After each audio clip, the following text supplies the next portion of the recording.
Now here's another in the series Bob Whitmore's Toy Shop. Every year, the elves work overtime to make all the toys that Santa delivers to good little boys and girls around the world. But sometimes he needs a little help. That's why Santa calls on his old friend, master toy maker Bob Whitmore. Now let's spend some time at Bob Whitmore's Toy Shop. Well, hello. Hi there, kiddos. Bob Whitmore here, and boy, you know I'd be awfully lonely if you didn't stop by the old toy building to talk with me. I've been getting lots of calls, not only from down there at that radio station building, down there in the trailer, but also from a lot of people, and the thought occurs to me that you may not know how a telephone is built. Now, we've got a lot of stuff we've got to jam into today. Remind me after a while, I want to call Lou Philpott, my supplier, the man who doesn't seem to send me everything. I want to invite Lou to a party, and then I'm going to try to call Santa again. I'm getting downright disgusted. I am just ready to bite nails because I try to get old Sandy on the phone every day, and some clown up there at that switchboard always says, "No, Bob, I'm sorry. I'm sorry we can't find him." But anyway, today we're going to make a telephone. We're going to be the Alexander Graham Bell of the 90s. So here we go. I'm going to head out now back to the workshop, and I'll meet you back there, and we will make a telephone. Now, here we go. Before we join Bob Whitmore in his workshop, here's a reminder for boys and girls.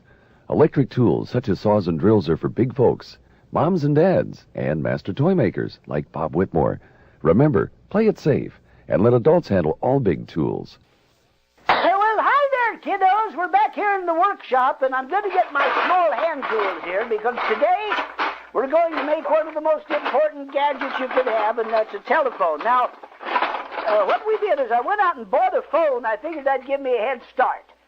And first of all, we'll turn it's called the chassis, the body of the phone upside down, and we want to put a little slot in here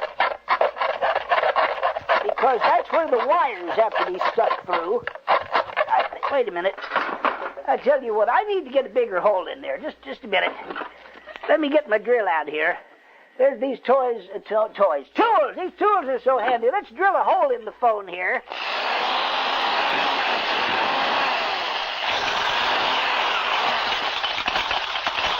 Okay. Now, let's stick the wire. Ouch! Oh, I shocked myself. Gosh darn, did you see that flash of light? It came through here like the Hindenburg.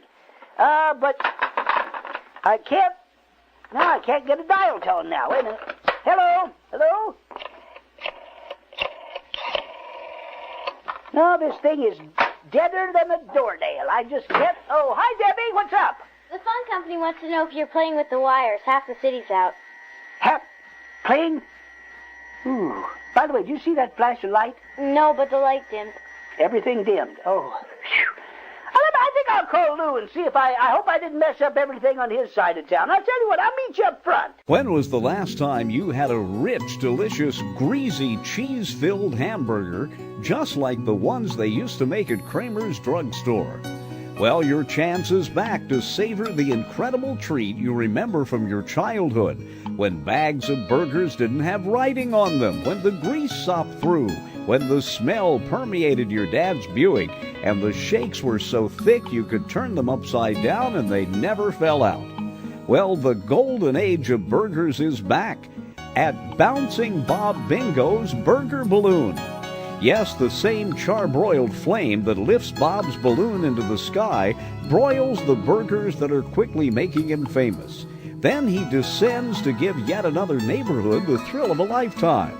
Bouncing Bob Bingo's Burger Balloon is the newest thing in food, and half the fun is trying to figure out where he's going to land. Remember, it's worth the wait, but you can call Bouncing Bob on his cell phone. The number is Crawford 3402. The food that's out of this world until the balloon lands. It's Bouncing Bob Bingo's Burger Balloon. And remember, in just a few months, Bob is launching a second balloon that will also sell veal on a stick. Look let's get Lou Philpott on the phone here.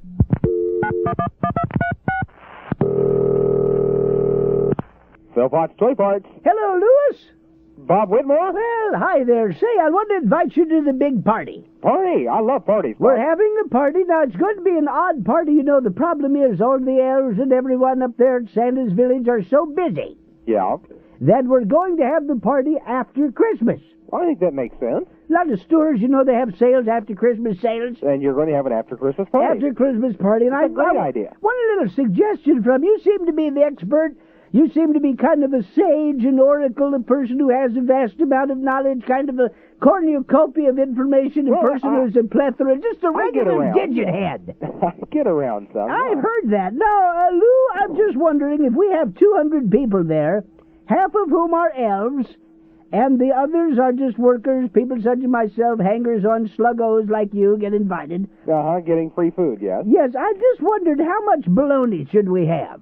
I think we'll have plenty of bologna. How about, do you need some Braunschweiger, bratwurst, little apple pie, little rhubarb? Wouldn't that be good? Well, Rhubarb pie with a lot of Cajun mustard on top. I don't know if you'll have much of a crowd for that sort of food there, Bob. Normally they're kind of, cocktail weenies and potato chips How kind about of people. a punch, though? We could have punch. We could have punch, yes.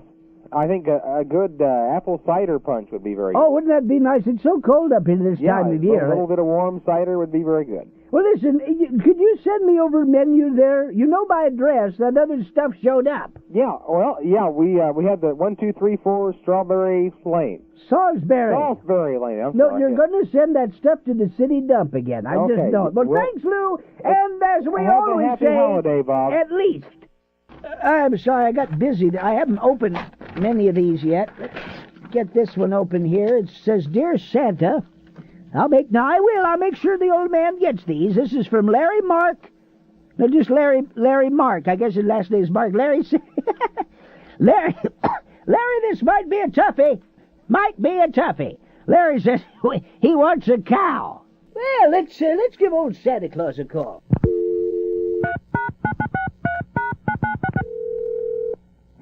Hi, Santa Claus's house. Well, hi there, nice lady. Oh, Bobby, how are you, sweet? Hey, I got your postcard. You did? Yes, it's precious. Well, thank you. I thought, you're doing such good work down there, unlike those other sluggos. Yes, I've had a lot of trouble. We get so much seasonal help. Chauncey, put that down. I'm sorry, I couldn't help it. He has problems.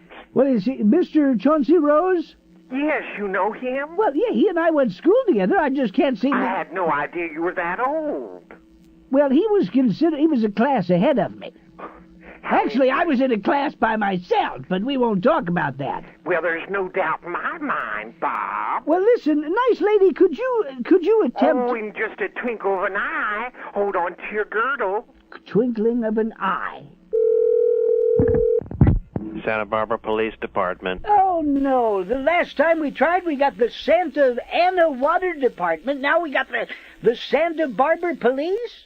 This is the Santa Barbara Police Department. What's your problem? Sir, the only problem I've got is I've been trying to reach Santa Claus the past month, and every time I get plowed, patched, plugged, boy, I tell you, since the disinfectant of the phone company, you can't get through to anybody. I'm sorry, this is Santa Barbara Police Department. Well, in that case, then, all I want's the facts, nothing but the... I tell you what, can I report a lost dog?